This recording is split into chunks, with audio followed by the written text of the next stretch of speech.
Hi, it's Jen from Shabby Fabrics with our Farmhouse Christmas Cross Stitch Ornament tutorial where we're showing you how you take your cross stitch and turn it into a beautiful ornament for display, maybe even gift giving. So we're going to jump right into it. Here we've got some supplies. I'll just talk to you about them as I use them. I think it'll make it easier for you. Of course, whenever you have your cross stitch, you always kind of want to make sure, especially if you've been using a hoop, that everything is pressed out so there's no hoop marks in that. And remember, when you're doing your cross stitch, you want to take your hoop out each day. It's tempting to want to leave the hoop in. I've made that mistake. In the memory of that hoop, if the longer it's in, the more difficult it becomes to get it out. So if you did use a hoop, we always recommend that you put some kind of cloth down, a nice clean cloth, have this face down, and you're getting in there with a nice hot iron trying to get everything nice and flat. Once you have that done, our instructions are going to guide you into trimming the same distance all the way around this outermost kind of detail that is in common with all four of our ornaments. We gave you a couple options in our pattern. We're trimming our cross stitch to 6 inches, and the same with our backing fabric. We all know that we can always find the midpoint of our cross stitch pattern because it has that vertical line and that horizontal line to let us know where's the midpoint. Now, it just happens to be in this particular case that this is symmetrical, and I know that when I fold my cross stitch in half, that right at that peak of this cute little barn is my midpoint. I also know that I can measure over by 3 inches and be able to find that location and make a trim. The other option that we give you here is to measure 3/4 of an inch from the outermost stitches on all 4 sides. So what I mean by that here, I'm going to use my Creative Grid tool. So I've got here, right there. You see how my ruler is tracking just to the right of that? And I get it nice and lined up, and then I make a trim. This works really well with a spinning mat where I'm just putting this down and I rotate that mat. But if you don't have that, that's okay. Make that cut. Again, get lined up so that this line is tracking right along, and make a cut until you have everything trimmed up. And you're going to make sure you do the same with this here. You're just going to be trimming this to 6 by 6. So my favorite way to trim up is to use an exact ruler, and Creative Grid does have a 6-inch ruler. Obviously does very well with a spinning mat. The easiest way is to center this right over top of your pressed cross stitch, making sure everything is completely equal all the way around. Make a cut using a rotary cutter, rotate that mat, and you're cutting it on all 4 sides. Now what we'll be doing is we're going to be marking. We need to sew all the way around this and leave an opening, and we decided to actually leave the opening at the top because the bow is going to cover up where we end up closing that opening. So I like to just measure in from the outside here about 1.5 inches, just about like that. And I'm just going to make a mark with my little friction pen, and this is just reminding me where I'm going to start and where I'm going to stop, and I'll do the same thing on the opposite side. Just going to mark that. Now we'll place these right side together, and I'm going to just pin so nothing is shifting. I'm going to be stitching with a 1/4 inch seam allowance with some coordinating thread, and I'm going to even sew on a shorter stitch length. I want to have a lot of security, and we know that later on we're going to be turning the ornament through and kind of poking that out here with our point turner. I want to make sure I don't poke through my stitches, so for that reason I'm going to sew on a shorter stitch length. Okay. So I'll start right here, and I'll make sure I backstitch to lock everything in. Get started.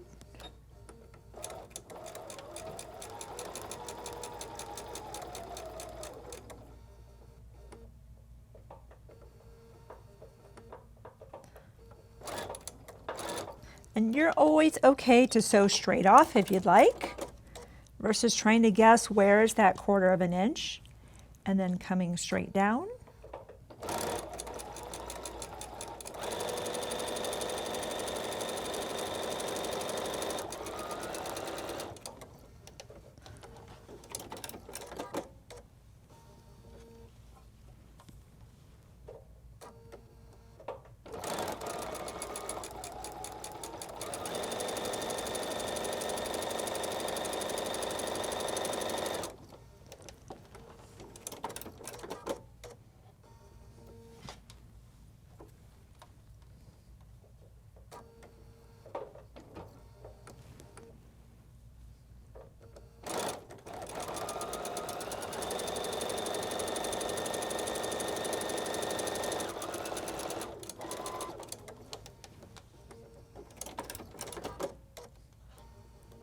Okay, here we need to make sure we stop and backstitch.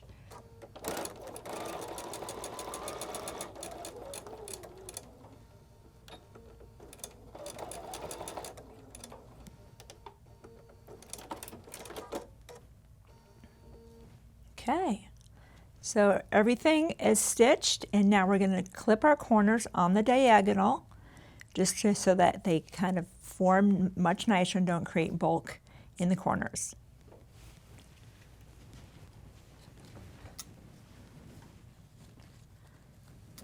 Okay, so I mentioned clipping in the corners, whether you want to do that with scissors or rotary cutter, however you want to do that. I just like to clip in that corner. Now the clover point turner is so helpful. I use this all the time whenever I'm turning something through. And I love that the clover point turner has both the point and the curve depending on what you're turning through. Now, of course, we're going to be using the pointy portion, so we're just going to push this through like that. And I initially just open it with my fingers and then use that point turner as needed to get the corners as square as we can.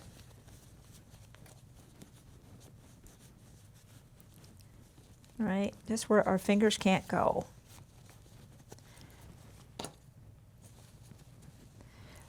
Clover notions, especially if you're a cross stitcher, primarily you might not know about clover notions, and the pins that I used and this point turner are, these are designed, engineered, and made in Japan.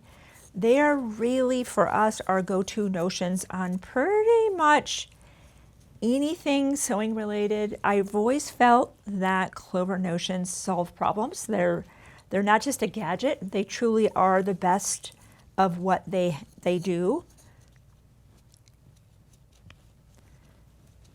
There we go. So we can, if we want to, go ahead and just kind of press down, kind of visualizing the 1/4 inch seam allowance, because we know we're going to be doing this once we get everything stuffed. It just kind of helps to kind of get things moving in the right direction, and it's easier to press now than later on when you're starting to add stuffing. Okay, I want to get that corner out a little bit better. Right in that corner. Let's see what we can do here. I like that better. Okay, now just some poly stuffing. I like to add just a little bit, and I also use my clover point turner to get this in the corners where my fingers, again, don't really want to go. You can kind of get stuff in there and move it around in the end, or push it in the corners as you're going, however you want to do it. I would say less is probably more. I tend to overstuff mine and then end up taking stuff out before I close it.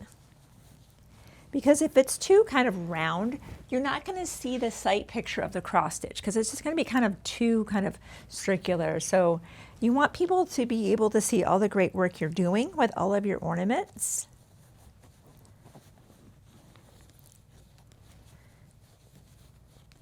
Get them right in that corner, just like that, kind of where our fingers can't really go, and down in this corner too.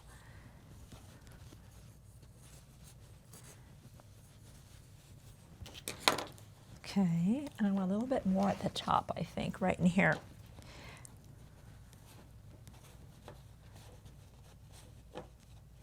Kind of something about like that. And then I kind of just audition it, right? You can get your Wonder Clips. These are another Clover Notion where you're able to close this. And I know we need to put our hanger in first, but I just want to see from a stuffing level, did I overstuff this? Is this looking where I want it to be? So it lets me kind of just have a glance and see if I'm happy with what I've done so far. It looks pretty similar to what we've done. So I think we're at a good spot. So, okay. Notice how they all have a jute hanger. You have some jute in your kit. So you're going to want to grab your length here. And we had measured a certain distance, and I think we have that mentioned in our pattern. You can have this any length you want. I would just say be consistent, right? Be consistent. So if we like this length, that's a great length. I'm just going to take the two ends, I'm just going to loop this around and pull them through that hole. That's it. That's all we're doing. Just like that. Now, what we're going to do for now is I'm just going to put this down. What's going to happen next is I just have my go-to needle is Richard Hemming size 4 embroidery. That's what I go to. I've used these needles for years. I've had great luck. I've threaded a needle here. And even if you want to have two, this is a single strand. You can have two strands. You can do whatever you want. If you're worried about stability, I could even bring both ends down just like this. This is one long strand. I can bring both of these down and tie a knot. That's another great way to go. In fact, I'll just do that. That's another way to get two strands. Okay, so I'm just going to take this off for now. Once I get to the midpoint, I'm going to be placing this jute inside with the knot below the top, and we'll be sewing that in. Okay, so I want you to see that. But for now, I don't need to hold that in place because I've got some distance to go. To do this stitch, I like to just come in. You can see how the thread coordinates and does really well, hiding with the Aida cloth that we've selected. And our goal is to just be as consistent as we can, doing a little stitch over the top as we travel over. And once we get to our midpoint, that's when I'll bring in our jute hanger and we'll tie that in. And then after that, we'll be doing our bow. But I would love to know, this is actually the first ever cross stitch club we've ever done. And I'm always wanting to know, it just warms our heart to know, are you making them for your family? Is this a wedding gift? Who is going to get these? Maybe it's for your own Christmas tree. I know a lot of us have downsized and we have small little trees like this.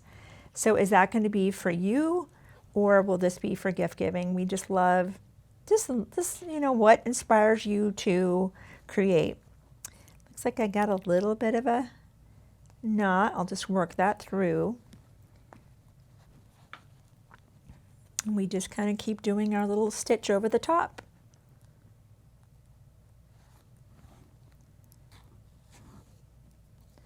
So I'll keep stitching. Once I get to the midpoint, I'll stop because I want you to see how I put the jute in, kind of hold it in place and stitch right through that over to the other side. So let me get to that point. I don't want to bore you too much with me watching me do some stitching. You've got your own stitching to do, but I'll come back once I get to that midpoint. Okay, so for the hanger here, I don't necessarily need that long of tails, but my goal is to put the knot right above the peak so that that's coming straight out, so our ornament is nice and balanced. Now I just keep going. I'm going to stitch through the jute as if it were fabric. I don't treat it any differently.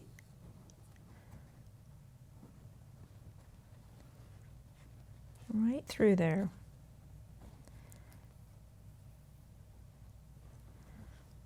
I even go back a couple times to make sure it's very secure. Just like that, right? Easy peasy. And then I'm just going to keep going over to close this. I can talk to you about your ribbon while I'm stitching.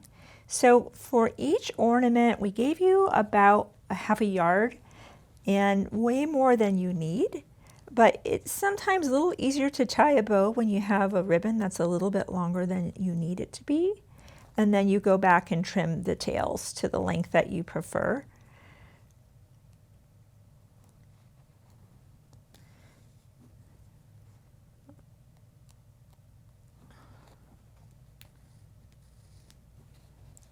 A little bit more and we'll be able to tie off, and I want to show you how I like to tie off.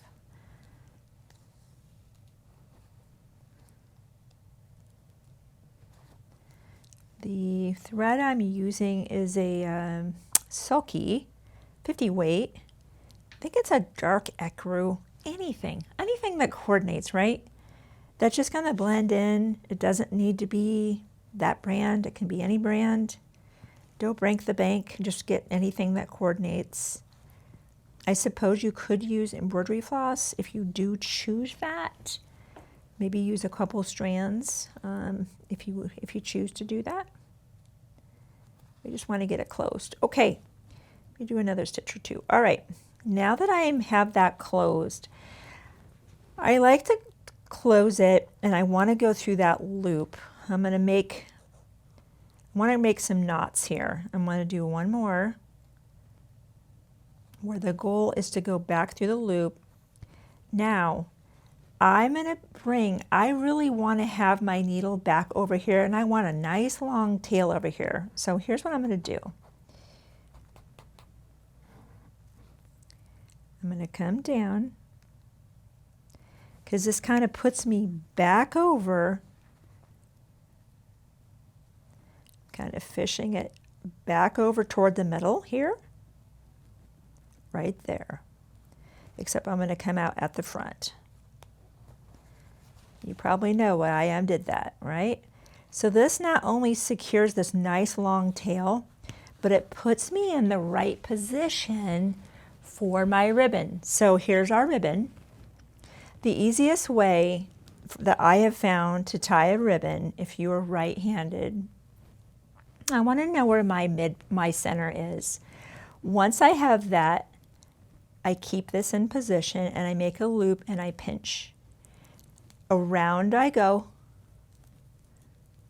and I push through that hole right there.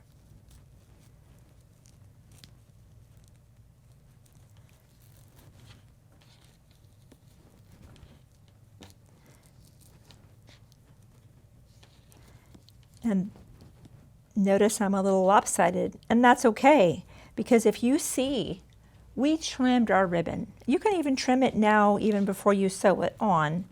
So we simply came in, did a little bit of a V,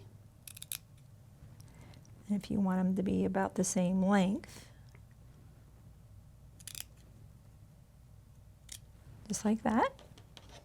I'm going to trim that a little bit shorter. I think that one's longer. Okay, all right. Now that I have needle and thread ready to go, I will come right up from the back, position this right where I want that to be, centering that knot right over the hanger, and now I'm just back and forth, back and forth. Easy peasy. A couple of times.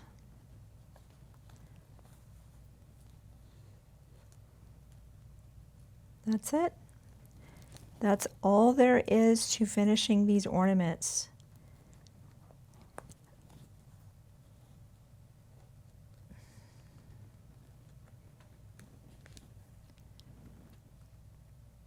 To finish off, I just make a loop in the back like this. Go through the loop once. Make another loop, go through one more time.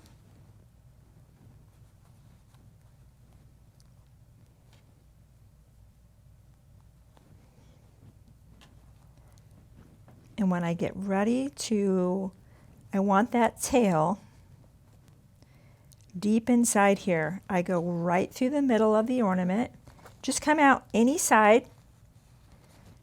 I give it a little bit of a pull, cut, and that tail is buried inside there. And look at that. We have our ornament, right? How adorable is this? And we get to add to our collection. So you can see, even if I know many of us are just cross stitchers, like I don't even have a sewing machine. Let's talk about that. Let's say you don't have a sewing machine, or it's not reliable or not working. What you would do different is this step where I sewed this together. You'd simply do a small stitch or even a back stitch all the way around that perimeter. And that's a great way to go to get that done. And then you can see the rest of it really was hand sewing anyway. So you're obviously good with needle and thread, or you wouldn't be doing the cross stitch. So we would love to have you in our first ever cross stitch ornament club. It's so exciting to look forward to an ornament each month. I think it's very manageable. I love the cohesiveness of this. It's just timeless. It's so charming. So head to the Shabby Fabrics website without delay to get your spot in this amazing cross stitch club. And as I mentioned, the preferred way to trim these up after you've done all the dedicated, very careful cross stitch is to alleviate errors, is to just grab that Creative Grid 6-inch ruler and grab a rotary cutter if you don't have one, as well as a small cutting mat. That is, of course, the most precise way to get this trimmed up. But hey, the most important thing is to get your spot in this program, as we all know, and reserve any other notions you might need.